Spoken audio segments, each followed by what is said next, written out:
Umeš li da gledaš u nebo? Naravno, šta tu ima komplikovano? Šta vidiš sad? Isto što i ti, oblake.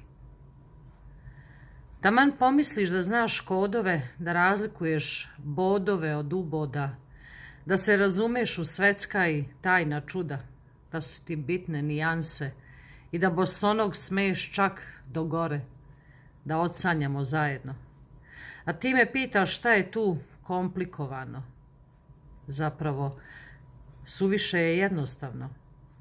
Toliko da se na prvi pogled uopšte ne razlikuje ono što ti ne vidiš dok gledaš i ono što ja i žmureći vidim, jer je oko sakrilo sliku ispod kapka.